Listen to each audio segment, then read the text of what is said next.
Hai, masih bersama saya, Mr. Z Bicara. Tentu saja bicara tentang kebenaran berdasarkan fakta, data, dan realita. Teman-teman, masih berkaitan dengan perseteruan antara Dr. Richard Lee dan Dr.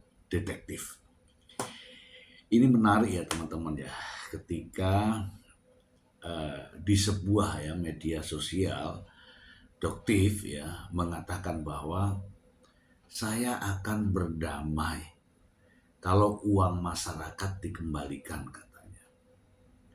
Uang masyarakat artinya namanya juga masyarakat ya teman-teman ya. Tentu saja bisa saja itu ratusan, ribuan, bahkan jutaan manusia.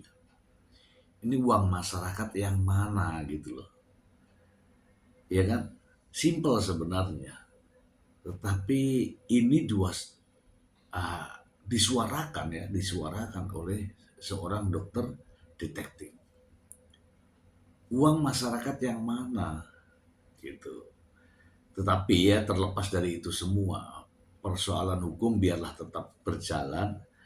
Uh, Maksud saya begini, bisakah kita diam sejenak, biarkan polisi yang menilai apakah ini ada unsur pidana atau bukan. Kalau ada unsur pidana, itu di mana agar menjadi pelajaran bagi kita semua. Itu kan? Ya seharusnya begitu. Tetapi faktanya justru ada penggiringan opini di berbagai media sosial yang entahlah tujuannya apa. Saya tidak tahu. Yang jelas saya ingin menyajikan ini ya untuk Anda dengan fakta, data, dan realita. Supaya tidak menjadi fitnah, saya akan bacakan ini untuk Anda. Berikut. Suarakom.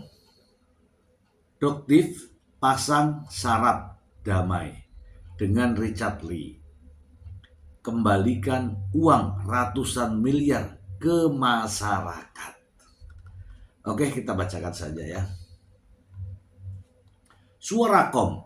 Dokter detektif alias Doktif buka suara soal peluang perdamaian dengan Richard Lee yang kini berstatus tersangka dalam kasus dugaan pelanggaran Undang-Undang Perlindungan Konsumen dan Undang-Undang Kesehatan. Doktif menegaskan, perdamaian hanya bisa dilakukan jika Richard Lee mengembalikan uang masyarakat yang diduga mencapai ratusan miliar rupiah dari penjualan produk skincare.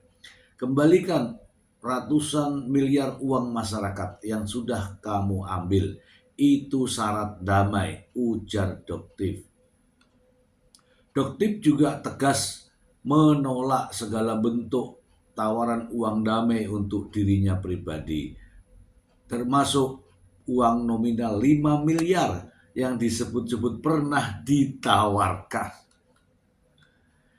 Uang 5 miliar rupiah yang kamu tawarkan ke Doktif itu tidak akan Doktif terima. Dia menilai upaya damai secara tertutup justru mencederai rasa keadilan publik. Karena itu Doktif meminta agar setiap komunikasi dilakukan secara terbuka. Kalau mau bertemu Doktif di depan jurnalis, kalau mau damai fair, hitung kerugian masyarakat dan kembalikan uang mereka. Jangan ajak damai di belakang. Doktif juga menanggapi absen Richard Lee dalam agenda pemeriksaan lanjutan oleh penyidik. Menurutnya, ketidakhadiran tersebut sudah dia prediksi sebelumnya. Sementara itu, Kabid Humas Polda Metro Jaya Kombes Pol Budi Hermanto menjelaskan bahwa pemeriksaan Richard Lee ditunda karena kondisi kesehatan. Pemeriksaan sebelumnya dihentikan dengan alasan kemanusiaan karena polisi melihat tersangka kurang fit setelah pemeriksaan hingga larut malam. Budi menyebut pemeriksaan yang dilakukan pada tanggal 7 Januari 2026 terhenti di pertanyaan ke-73 dari total 85 pertanyaan yang disiapkan oleh penyidik. Pemeriksaan lanjutan pun dijadwalkan ulang pada Februari 2026. Meski tidak ditahan, Richard Lee tetap menyandang status sebagai tersangka. Polisi menjeratnya dengan pasal 435 junto pasal 138 ayat 2 Undang-Undang Nomor 17 Tahun 2023 tentang kesehatan dengan ancaman maksimal 12 tahun penjara dengan denda 5 miliar rupiah. Selain itu, Dr. Richard Lee juga dipersangkakan pasal 62 ayat 1 junto pasal 8 ayat 1 Undang-Undang Nomor 8 Tahun 1999 tentang perlindungan konsumen dengan ancaman pidana paling lama 5 tahun penjara.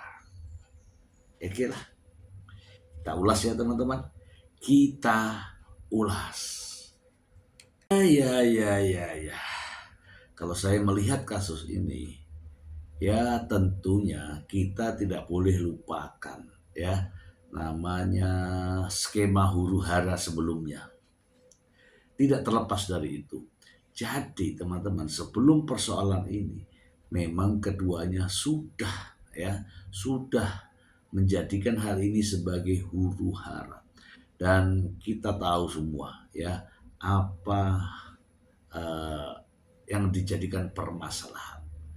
Tidak lain dan tidak bukan adalah skincare. Sekarang Richard Lee dijadikan sebagai tersangka dalam kasus Undang-Undang Kesehatan dan Perlindungan Konsumen. Sementara Samira juga ditetapkan sebagai tersangka dalam kasus pencemaran nama baik. Ini nyata ya teman-teman ya. Ini nyata.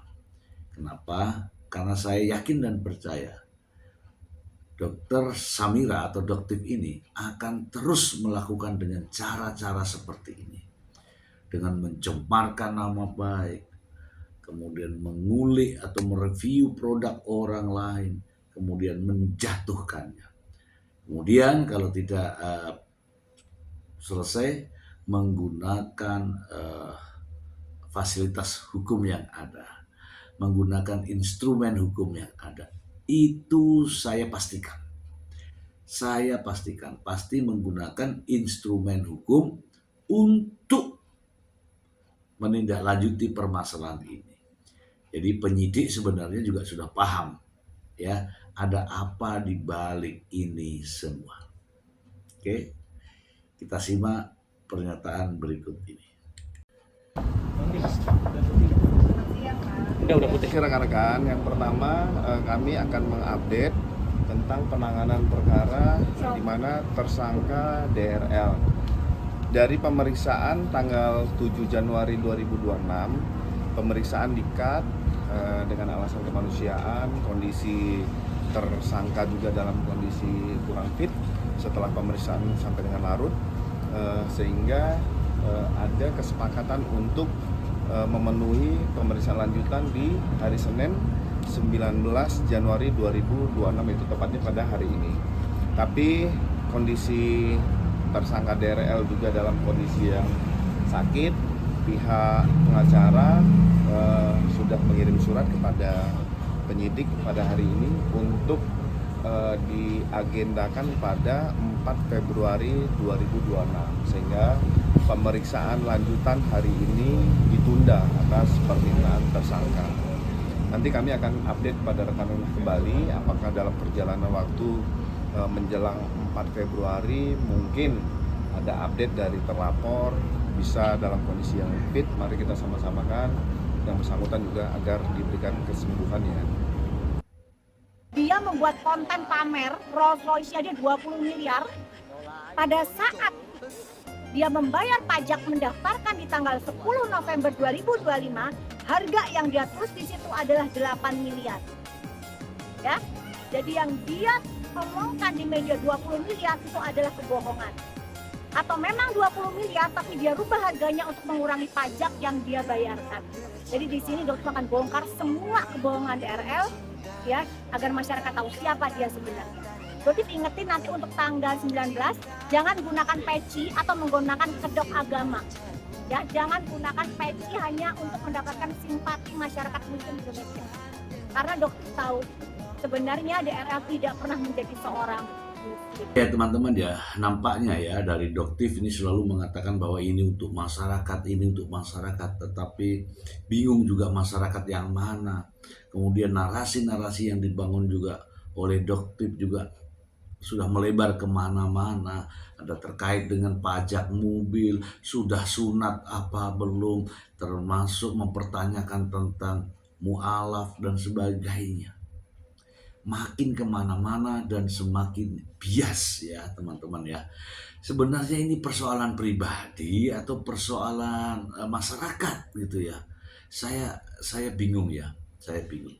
Ya semoga saja polisi, penyidik tidak hanya mendengarkan persoalan ini hanya di balik meja.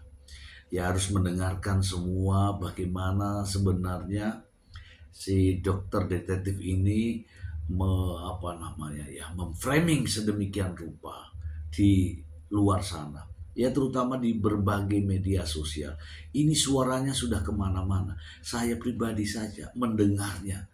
Sudah ini kemana sebenarnya? Kita ikuti persoalan skincare, larinya ke pajak mobil. Kita ikuti ke skincare, larinya ke masalah sunat apa belum. Kita ikuti, larinya ke mu'alaf, berkedok, melindungi, dan sebagainya lah. Jadi jujur saja, masyarakat ya seperti saya ini juga bingung ya. Apa yang disampaikan Doktif ini sudah mulai kemana-mana. Ya sebaiknya pihak penyidik untuk melihat ya suasana kebatinan ini dari sisi luar ya. Bukan hanya dari undang-undang ke undang-undang, tetapi tujuan dokter detektif ini ternyata lain.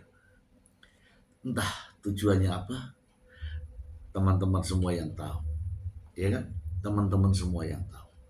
Apakah ini murni untuk masyarakat? Masyarakat yang mana yang disuarakan oleh Doktif? Silakan angkat tangan. Itu saja dari saya. Semoga bermanfaat. Terima kasih. Bye.